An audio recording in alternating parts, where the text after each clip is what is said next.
నమస్తే బెన్ ప్రేక్షకులు శుభోదయం స్పెయిన్ న్యూస్ కు స్వాగతం నేను నీలిమ బీసీలను ముంచేశారు విన్నపాలు వినవలే అదరగొట్టిన భారత బౌలర్లు అంగన్వాడీలకు అండగా ఉంటాం తడాకా చూపిస్తాం కాంగ్రెస్ గూటికి వైఎస్ షర్మిల ఇలాంటి వార్తల సమాహారం స్పెయిన్ న్యూస్ లో ఇప్పుడు చూద్దాం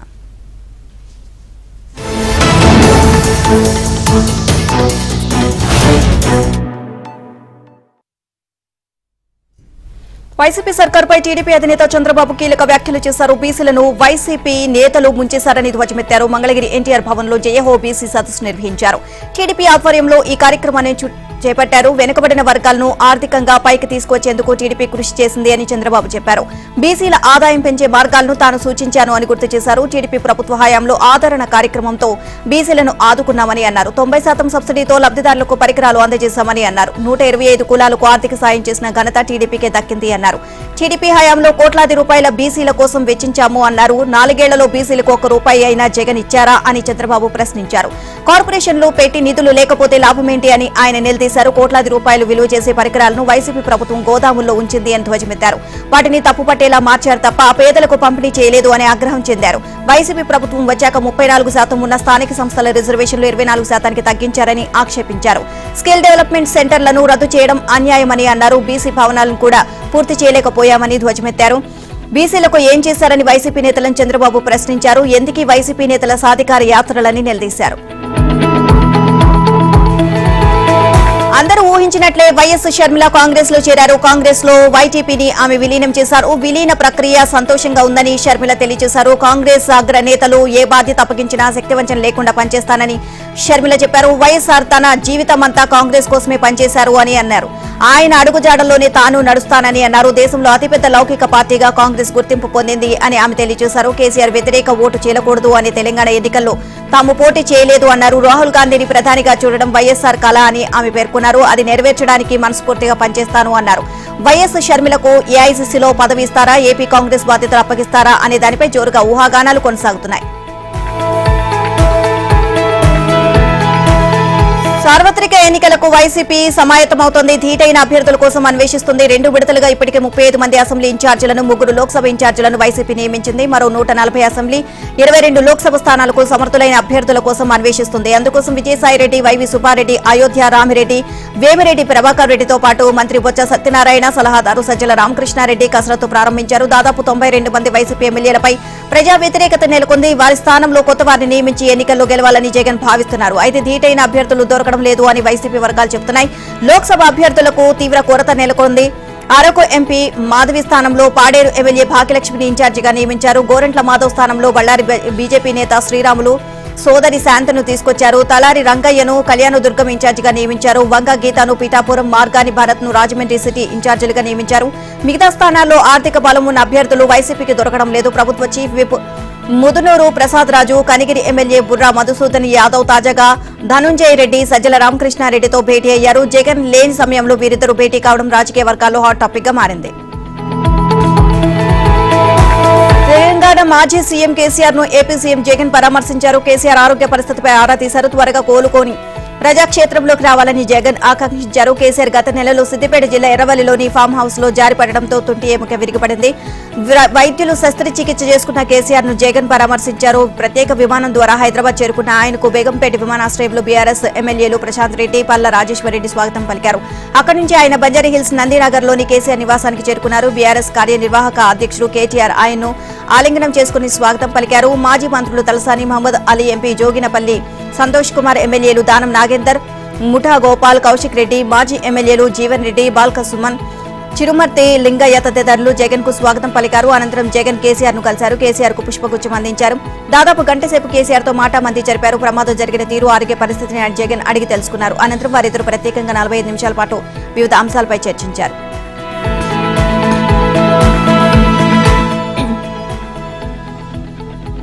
విన్నపాలు వినవలే ఢిల్లీలో తెలంగాణ సీఎం రేవంత్ బిజీగా గడిపారు. ఈ సందర్భంగా ఆయన పలువురు కేంద్ర మంత్రులను కలిశారు. రాష్ట్ర సమస్యలపై చర్చించారు. కేంద్ర హోంమంత్రి అమిత్ షాతో భేటీ అయిన సీఎం రాష్ట్రానికి ఐపీఎస్ అధికారులు కేటాయింపును పెంచాలి అని విజ్ఞప్తి చేశారు. అంతకుముందు కేంద్ర జలశక్తి శాఖ మంత్రి గజేంద్ర సింగ్ షెకావత్ ను సీఎంతో పాటు నీటిపారుదల శాఖ మంత్రి ఉత్తమ్ కుమార్ రెడ్డి, సీఎస్ శాంతకుమారి కలిశారు. పాలమూరు రంగారెడ్డి ప్రాజెక్టుకు జాతీయ హోదా ఇవ్వాలని కోరారు. అనంతరం కేంద్ర పట్టణాభివృద్ధి శాఖ మంత్రి హర్దీప్ సింగ్ పూరితోనూ సమావేశమై పలు అంశాలపై చర్చించారు. రాష్ట్రానికి కేంద్రం అండగా నిలవాలని సీఎం రేవంత్ రెడ్డి కేంద్ర మంత్రులను కోరారు. పాలమూరు రంగారెడ్డి ప్రాజెక్టుకు జాతీయ హోదా ఇవ్వాలని కేంద్ర మంత్రి గజేంద్ర సింగ్ షెకావత్ ను కోరారు. ఈ ప్రాజెక్టు ద్వారా 12 లక్షల ఎకరాలకు సాగునీరు అందించడానికి అవకాశం ఉంది అన్నారు. నాగర్ కర్నూలు, మహబూబ్ నగర్, వికారాబాద్, నారాయణపేట్, రంగారెడ్డి జిల్లాలకు తాగునీరు అందించేందుకు ఈ ప్రాజెక్టు డిజైన్ చేసినట్లు రేవంత్ చెప్పారు. ప్రాజెక్టుకు జాతీయ హోదా ఇస్తూ 60% వ్యయాన్ని కేంద్రం భరించాలని రేవంత్ కోరారు.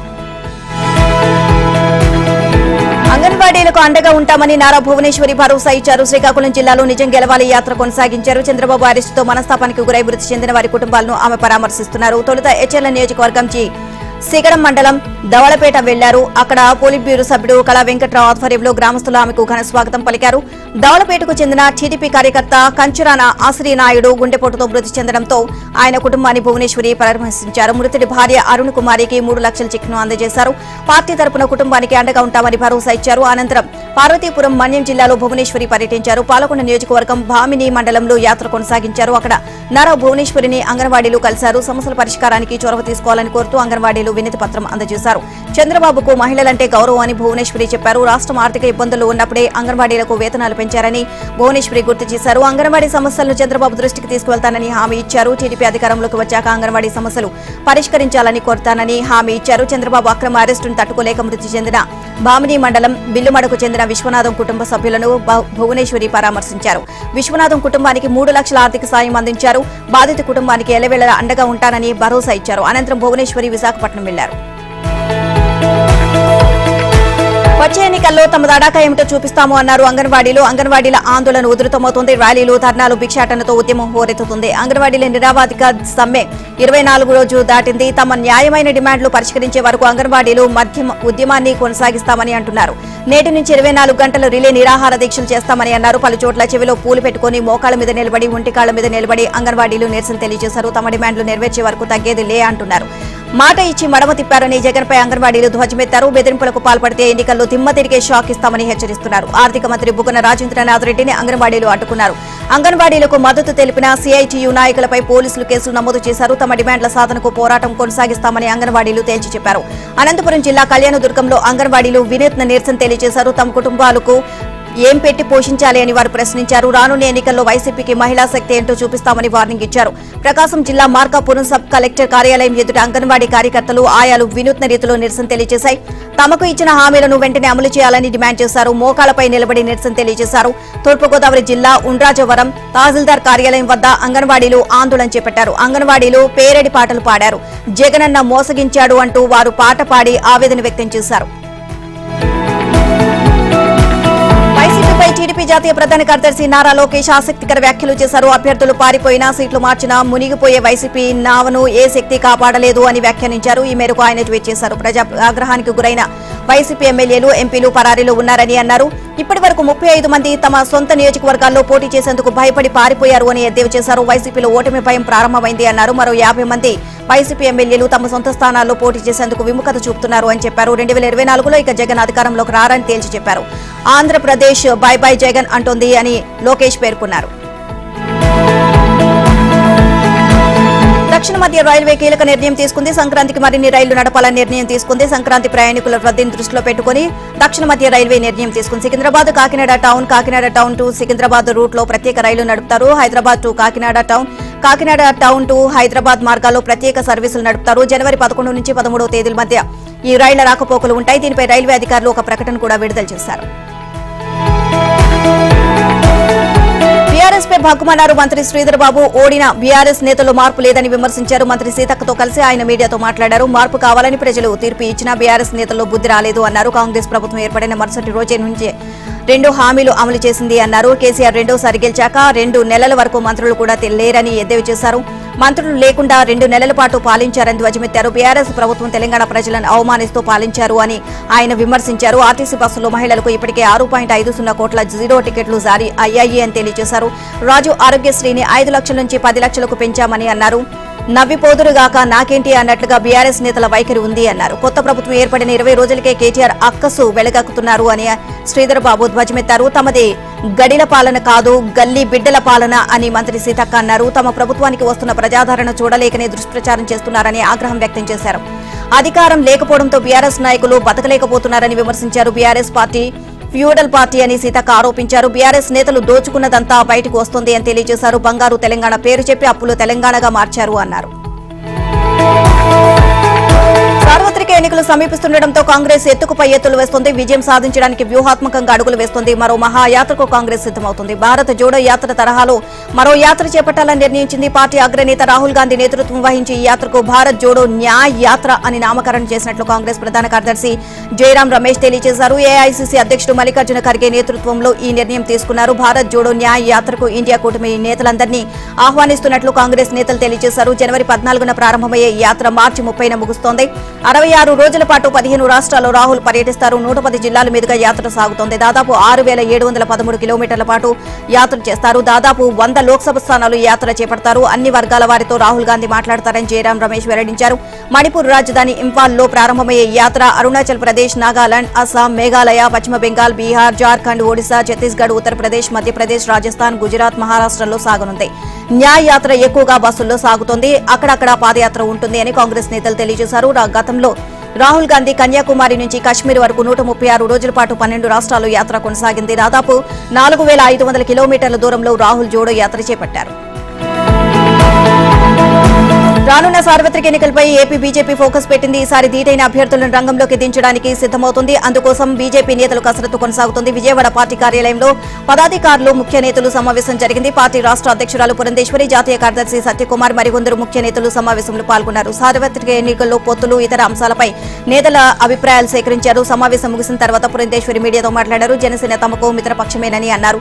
షర్మిల ఏ పార్టీలో చేరితే మాకెందుకని ప్రశ్నించారు. తమ పార్టీ బలోపేతం కోసం తాము పనిచేస్తామని అన్నారు. పొత్తులతో పాటు పార్టీ బలోపేతంపై చర్చించామన్నారు. పొత్తులపై మా అభిప్రాయాలను అధిష్టానానికి వివరిస్తాము అని తెలియజేశారు. అంతిమ నిర్ణయం అధిష్టానానిదే అని పురంధేశ్వరి చెప్పారు. వచ్చే ఎన్నికల దృష్ట్యా తీసుకోవాల్సిన నిర్ణయాలపై సమావేశంలో చర్చించినట్లు బీజేపీ జాతీయ కార్యదర్శి సత్యకుమార్ తెలియజేశారు. హామీలు అమలు చేయని ప్రభుత్వంపై పోరాడాలని, బీజేపీ అసత్య ప్రచారాన్ని తిప్పుకొట్టాలని ఆయన పిలుపునిచ్చారు. ఏపీలో డబుల్ ఇంజిన్ సర్కార్ వచ్చేలా కార్యాచరణ ప్రణాళికను రూపొందిస్తామని అన్నారు. బీజేపీలో కొత్త నేతల చేరికలపై దృష్టి సారించామని అన్నారు. ఎన్నికల మేనిఫెస్టో కమిటీ ఏర్పాటు చేస్తామని తెలియజేశారు. పొత్తుల అంశంపై సమావేశంలో ప్రత్యేకంగా చర్చించామని అన్నారు. పదాధికారుల సమావేశం ముగిసిన తర్వాత Janasena PAC chairman Nadendla Manohar BJP రాష్ట్ర అధ్యక్షురాలు పురంధేశ్వరితో భేటీ అయ్యారు. ఏపీలో సార్వత్రిక ఎన్నికలకు ముమ్మర ఏర్పాట్లు జరుగుతున్నాయి. 9, 10 తేదీల్లో కేంద్ర ఎన్నికల సంఘం పర్యటించేందుకు సమాయత్తమవుతోంది. కేంద్ర ఎన్నికల కమిషన్ పర్యటన సమీపిస్తున్న నేపథ్యంలో రాష్ట్ర అధికారులు ఎన్నికల నిర్వహణకు చురుగ్గా ఏర్పాట్లు చేస్తున్నారు. టీడీపీ నేతలు చేసిన ఫిర్యాదులకు కేంద్ర ఎన్నికల సంఘం స్పందించాలని పలువురు కోరుతున్నారు. క్షేత్రస్థాయిలో దర్యాప్తు చేసి నిజమని తేలితే వారిపై చర్యలు తీసుకోనున్నారు. ఎన్నికల ఏర్పాట్లపై సమీక్షించేందుకు 9, 10 తేదీల్లో కేంద్ర ఎన్నికల కమిషన్ ఏపీకి రానుంది. వివిధ ప్రాంతాల్లో పర్యటించేందుకు అధికారులు ఏర్పాట్లు చేస్తున్నారు. దేశంలో ఎక్కడా లేని విధంగా ఏపీ నుంచే కుప్పలు తెప్పలుగా ఫిర్యాదులు అందాయి. వాటిపై ఇప్పటికే కేంద్ర ఎన్నికల కమిషన్ ప్రతినిధులు సమీక్షించారు. ఫిర్యాదులన్నిటిపై క్షేత్రస్థాయిలో పరిశీలించాలని బదులిచ్చారు. నిజమని తేలితే బాధ్యులపై చర్యలు తీసుకోవాల్సిందేనని ఆదేశించారు. అయినప్పటికీ కొంతమంది అధికారులు నిర్లక్ష్యంగా వ్యవహరిస్తున్న విషయం కేంద్ర ఎన్నికల కమిషన్ దృష్టికి వెళ్లింది. కడప జిల్లా ప్రొద్దుటూరులో బోగస్ ఓట్ల వ్యవహారాన్ని సాక్ష్యాధారాలతో సహా టీడీపీ తెలియజేసింది. అయినప్పటికీ అక్కడి అధికారులు, బీఎల్ఓలు స్పందించలేదు అని టీడీపీ ఆరోపిస్తోంది. ఇంటింటికి వెళ్లి పరిశీలించకుండా, ఓటర్ల జాబితా పరిశీలించకుండా వారు నిర్లక్ష్యంగా వ్యవహరించారు అని టీడీపీ ఇన్ఛార్జి ప్రవీణ్ కుమార్ రెడ్డి ఈసీకి ఫిర్యాదు చేశారు. పశ్చిమ గోదావరి జిల్లాలో రామనామాన్ని జపించారు. కోలమూరులో అయోధ్య రాముని అక్షింతలు పంపిణీ చేశారు. స్థానిక వేణుగోపాల స్వామి ఆలయంలో ప్రత్యేక పూజలు చేశారు. అనంతరం రాముడి అక్షింతలు పంపిణీ చేశారు. ప్రతి ఇంటికి అక్షింతలను అందించారు. మహిళలు హారతి ఇచ్చి రాముడికి పూజలు చేసి అక్షింతలు స్వీకరించారు. ఈ నెల 22 వరకు అక్షింతలను పూజ గదిలో ఉంచి రామ మంత్రాన్ని జపించాలి అని భక్తులకు గ్రామ పెద్దలు సూచించారు. 22వ తేదీ రాత్రి ఇంటి ముందు 5 దీపాలు వెలిగించాలని పిలుపునిచ్చారు. కడప జిల్లా బద్వేల్లో జంట హత్యలు కలకలం రేపాయి. ఎరుకల వీధిలో కత్తులు, కర్రలతో కరాళ నృత్యం చేశారు. పరస్పర దాడులతో 2 యువకులు మృతి చెందారు. బద్వేల్లో పసుపులేటి ప్రశాంత్, పసుపులేటి సాయి కుమార్ అనే అన్నదమ్ములు విజయభాస్కర్ అనే వ్యక్తితో గతంలో గొడవ పడ్డారు. పాత గొడవలను దృష్టిలో పెట్టుకుని విజయభాస్కర్ కుమార్లు వారిపై దాడికి పాల్పడ్డారు. తరుణ్ తేజ్, ప్రమోద్ కుమార్ తన స్నేహితులు కలిసి ప్రశాంత్, సాయి కుమార్ ఇంటికొచ్చి వీరంగం చేశారు. అంతటితో ఆగకుండా మారణాయుధాలతో దాడి చేశారు. ఈ ఘటనలో అన్నదమ్ములు 2 తీవ్రంగా గాయపడ్డారు. ఒకరు అక్కడికక్కడే మృతి చెందగా మరొకరు ఆసుపత్రిలో ప్రాణాలు కోల్పోయారు. దాడులకు పాల్పడిన తండ్రి, కొడుకులు విజయ్, ప్రమోద్ ను పోలీసులు అదుపులోకి తీసుకున్నారు. పరారైన మరికొందరి కోసం గాలిస్తున్నారు. రాబోయే ఎన్నికల్లో టీడీపీ విజయం ఖాయమని ఆ పార్టీ ఏపీ అధ్యక్షుడు అచ్చెన్నాయుడు ధీమా వ్యక్తం చేశారు. జయహో బీసీ సదస్సులో అచ్చెన్నాయుడు పాల్గొన్నారు. బీసీలకు గుర్తింపు ఇచ్చిన ఘనత తెలుగుదేశందేనని అన్నారు. బీసీలంతా టీడీపీ వెంటే ఉన్నారని అన్నారు. కార్పొరేషన్ల ద్వారా కనీసం ఒక్కరైనా రుణం ఇచ్చారా అని వైసీపీని ఆయన నిలదీశారు. రాష్ట్రాన్ని సొంత సామాజిక వర్గానికి చెందిన నేతలకు జగన్ రాసిచ్చేశాడని అన్నారు. ఆదరణ పథకాలను రద్దు చేసిన జగన్ బీసీ ద్రోహిగా నిలిచారు అని అచ్చెన్నాయుడు ఘాటు వ్యాఖ్యలు చేశారు. భద్రాచలంలో నవమి వేడుకలకు విస్తృత ఏర్పాట్లు జరుగుతున్నాయి. ఏప్రిల్ 15న శ్రీరామ నవమి వేడుకలు నిర్వహించామన్నారు. సీతారామచంద్రస్వామి ఆలయంలో ఈ వేడుకలు నిర్వహిస్తారు. నవమి రోజు మిథిలా స్టేడియంలో శిల్పకళా శోభిత కళ్యాణ మండపంలో సీతారామచంద్రస్వామి కళ్యాణోత్సవాన్ని నిర్వహిస్తారు. మరుసటి రోజు మహాపట్టాభిషేకం రథోత్సవం జరుపుతారు. శ్రీరామ నవమి వేడుకల్లో భాగంగా ఏప్రిల్ 9 నుంచి 23 వరకు వసంతపక్ష తిరు కళ్యాణ బ్రహ్మోత్సవాల నిర్వహణకు ఆలయ అధికారులు నిర్ణయించారు. ఏప్రిల్ 9న ఉగాది పండుగ సందర్భంగా పంచాంగ శ్రవణం, తిరువీధి సేవలు ప్రారంభమవుతాయి. 13న బ్రహ్మోత్సవాలకు అంకురార్పణ, అలాగే 14న ధ్వజపట లేఖనం, 15న ధ్వజారోహణం, అగ్ని ప్రతిష్ట, 16న ఎదుర్కోలు ఉత్సవాలను నిర్వహిస్తారు. 19న మహాదాశీర్వచనం, 20న తెప్పోత్సవం, దొంగల దోపు, 21న ఊంజల్ సేవ, 22న వసంతోత్సవం, 23న చక్రతీర్థం, పూర్ణాహుతి నిర్వహిస్తారు. అదే రోజు ద్వాదశ ప్రదక్షిణలు, ద్వాదశ ఆరాధనలు, శ్రీ పుష్ప యాగాన్ని చేపడతారు. తిరు కళ్యాణ బ్రహ్మోత్సవాలు జరిగే ఏప్రిల్ 9 నుంచి 23 వరకు నిత్య కళ్యాణాలు, 13 నుంచి 23 వరకు దర్బారు సేవను నిలిపివేయనున్నారు. సీతారాముల కళ్యాణానికి సీఎం రేవంత్ రెడ్డి ముత్యాల తలంబ్రాలు, పట్టు వస్త్రాలు సమర్పించనున్నారు. 2016లో రాములోరికి అప్పటి సీఎం కేసీఆర్ ముత్యాల తలంబ్రాలు, పట్టు వస్త్రాలు సమర్పించారు. మాజీ సీఎం కేసీఆర్ హయాంలో రెవెన్యూ వ్యవస్థ చిన్నాభిన్నమయ్యిందని ప్రొఫెసర్ కోదండరాం ఆరోపించారు. కేసీఆర్ హయాంలో భూ రికార్డులు గందరగోళంగా మారాయి అన్నారు. సోమాజిగూడలో వీఆర్ఏ జేఏసీ నిర్వహించిన సమావేశంలో ఆయన మాట్లాడారు. సర్వీసు క్రమబద్దీకరణ పేరుతో వీఆర్ఏలను కేసీఆర్ ప్రభుత్వం మోసం చేసింది అన్నారు. భూ రికార్డులను సరిచేయడానికి గ్రామ స్థాయిలోనే పటిష్టమైన యంత్రాంగం ఉండాలని సలహా ఇచ్చారు. రెవెన్యూ వ్యవస్థను బీఆర్ఎస్ ప్రభుత్వం విచ్ఛిన్నం చేసింది అన్నారు. వీఆర్ఓలను, వీఆర్ఏలను ఇష్టానుసారంగా ఇతర శాఖల్లోకి పంపించింది అని ఆరోపించారు. వీఆర్ఏలు సర్వీసు కోల్పోయి ఇబ్బందులు ఎదుర్కొంటున్నారని తెలియజేశారు. కొందరికి జీతాలు కూడా సరిగా రావడం లేదు అన్నారు. 15,600 మంది వీఆర్ఏలను స్థానికత సూత్రాన్ని పాటించకుండా దూర ప్రాంతాలకు బదిలీ చేసింది అన్నారు. వీరి సమస్యలను రేవంత్ రెడ్డి ప్రభుత్వం గుర్తించింది అన్నారు. వీఆర్ఏలకు ఐడీ నెంబర్లు కేటాయించి జీతాలు ఇవ్వాలని ఆదేశించింది అని అన్నారు. గ్రామీణ రెవెన్యూ వ్యవస్థను పునరుద్ధరించాలని, వీఆర్ఏలకు స్థానికతకు తగ్గట్లు పోస్టింగులు ఇవ్వాలని కోరారు. ర్యాండమైజేషన్ లో భాగంగా 61 మంది రికార్డు అసిస్టెంట్లను ఏ శాఖకు కేటాయించలేదు అన్నారు. 61 ఏళ్లు దాటిన వీఆర్ఏల వారసులకు అర్హతల ఆధారంగా ఉద్యోగాలు ఇవ్వాలని కోరారు. 2014 తర్వాత చనిపోయిన వీఆర్ఏలు వారసులకు కారుణ్య నియామకాలు చేపట్టాలని కోరారు. సమావేశంలో రెవెన్యూ ఉద్యోగుల జేఏసీ చైర్మన్ వి లచ్చిరెడ్డి, వివిధ సంఘాల నేతలు రామకృష్ణ, రాములు, రమేష్ పాక, పూల్ సత్యనారాయణ, శివకుమార్ పాల్గొన్నారు.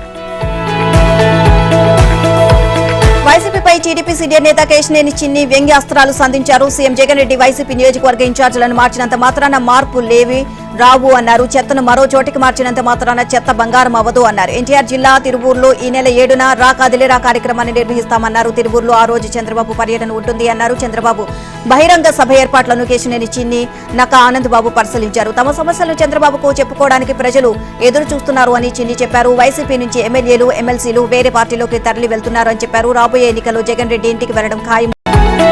రాష్ట్రంలో అరాచక పాలన సాగుతుందని టీడీపీ ఎమ్మెల్యే గోరంట్ల బుచ్చయ్య చౌదరి ఆరోపించారు. వైసీపీ పాలనలో ప్రజలు, ఉద్యోగులకు భయం పట్టుకుంది అన్నారు. పశ్చిమ గోదావరి జిల్లా ఆచంటలో ఈ నెల 7న చంద్రబాబు బహిరంగ సభ ఉంటుంది అన్నారు. చంద్రబాబు సభకు విస్తృత ఏర్పాట్లు చేస్తున్నట్లు తెలియజేశారు.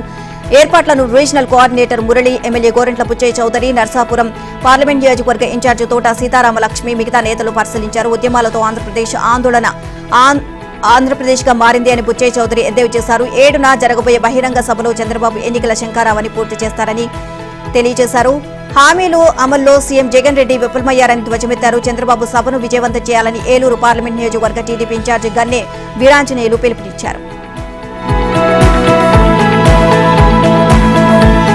ప్రధాని మోదీ లక్షద్వీప్ లో పర్యటించారు. అక్కడి ప్రకృతి అందాలను మోదీ ఆస్వాదించారు. సముద్రం ఒడ్డున కూర్చొని కొంతసేపు సేద తీరారు. సముద్రంలో ఆట విడుపు సాగించారు.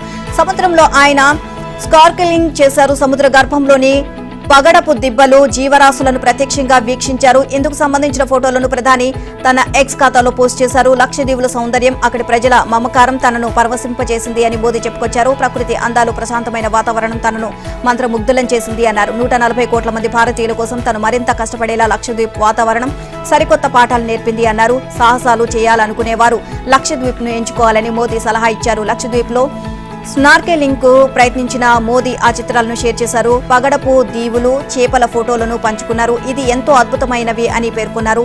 స్కార్కెలింగ్ అనేది సముద్రంలో చేసే ఓ తరహా డైవింగ్ లాంటిది అన్నారు.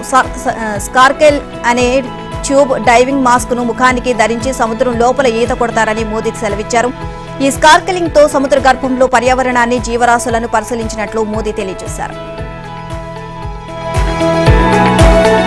కేప్టౌన్ వేదికగా జరిగిన టెస్ట్ మ్యాచ్ లో భారత్ జట్టు ఘన విజయం సాధించింది. దక్షిణాఫ్రికాపై 7 వికెట్ల తేడాతో విజయం సాధించింది. బౌలర్లకు అనుకూలంగా పిచ్ పై కేవలం 2 రోజుల్లోనే మ్యాచ్ ముగిసింది. 79 పరుగుల స్వల్ప లక్ష్యంతో బరిలోకి దిగిన టీమిండియా కేవలం 3 వికెట్లు మాత్రమే కోల్పోయి లక్ష్యాన్ని ఛేదించింది. తొలి ఇన్నింగ్స్ లో 55 పరుగులకి ఆలౌట్ అయిన దక్షిణాఫ్రికా జట్టు రెండో ఇన్నింగ్స్ లో మాత్రం 176 పరుగులు చేసింది. తొలి ఇన్నింగ్స్ లో 98 పరుగుల ఆధిక్యం సాధించిన రోహిత్ సేన రెండో ఇన్నింగ్స్ లో దూకుడుగా ఆడింది. 12 ఓవర్లోని లక్ష్యాన్ని ఛేదించింది. తొలి మ్యాచ్ లో ఓటమికి టీమిండియా బదులు తీర్చుకుంది. దక్షిణాఫ్రికా ఫస్ట్ ఇన్నింగ్స్ లో సిరాజ్ 6 వికెట్లు తీయగా రెండో ఇన్నింగ్స్ లో బుమ్రా కూడా 6 వికెట్లు పడగొట్టాడు. ఈ గెలుపుతో సిరీస్